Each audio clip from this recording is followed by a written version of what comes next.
பரிசுத்த நாமத்திற்கு மகிமை உண்டாவதாக.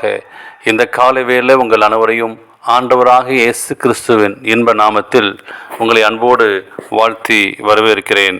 விண்துளிகள் வாயிலாக இந்த நாளிலே சந்திப்பதிலே மிகுந்த மகிழ்ச்சி அடைகிறேன். சங்கீதம் 121:3 வாசிக்கிறோம், உன் காலை தள்ளாட ஒட்டார், உன்னை காக்கிறவர் உறங்கார் என்று சொல்லி வாசிக்கிறோம். இந்த நாளின் செய்தியின் தலைப்பானது மெய் காப்பாளர். நாட்டின் அதிபதிகள் 24 மணி நேரமும் மெய்காப்பாளர்கள் பாதுகாப்பில் இருக்கிறார்கள். அந்த மெய்காப்பாளர்களும் தங்கள் தலைவருக்கு ஏதேனும் ஆபத்து நேரக்கூடுமானால் தாங்களே குறுக்கே வந்து அந்த ஆபத்தை தங்கள் மேலே எதிர்கொள்ள ஆயத்தமாக இருக்கிறார்கள். ஒவ்வொருவருக்கும் ஒரு காப்பாளர் இருக்கிறார்கள். ஆனால் நம் ஆண்டவரின் கவனிப்பு இதைவிட மேலானது. எப்படி என்றால், 2வது உலகப் போரின் போது இளைஞன் ஒருவன் தனது போர் விமானத்தில் சென்றான்.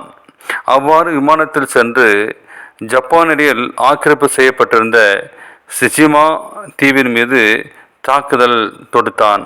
அப்பொழுது விமான எதிர்ப்பு பீரங்கிலிருந்து வெளிவந்த குண்டு ஒன்று அவன் விமானத்தை தாக்கியது. விமானம் கட்டுப்பாட்டை இழந்து விழுந்தது.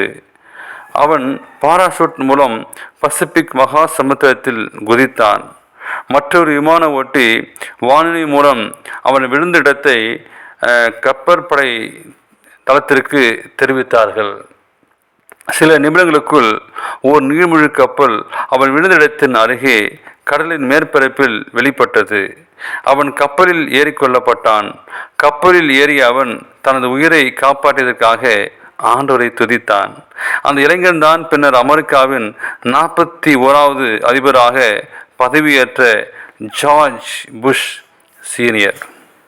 ஆண்டவர் என்றும் எப்பொழுதும் தூங்காமல் உறங்காமல் நம்மை காப்பார் என்று சங்கீதம் 121 சங்கீதத்திலே சொல்லப்பட்டது. காத்தல் என்பதற்குரிய எபிரேய வார்த்தை இந்த சங்கீதத்தில் 6 முறை வருகிறது. வாசித்து பாருங்கள்.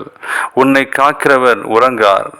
இதோ இஸ்ரவேலை காக்கிறவர் உறங்குவதும் இல்லை, தூங்குவதும் இல்லை. கர்த்தர் உன்னை காக்கிறார். கர்த்தர் உன் வலது பக்கத்திலே உனக்கு நேராக இருக்கிறார். பகலிலே வெயிலாகிலும் இரவிலே நிலவாகிலும் உன்னை சேதப்படுத்துவதில்லை. கர்த்தர் உன்னை எல்லா தீங்கிக்கும் விலக்கி காப்பார். அவர் உன் ஆத்துமாவை காப்பார்.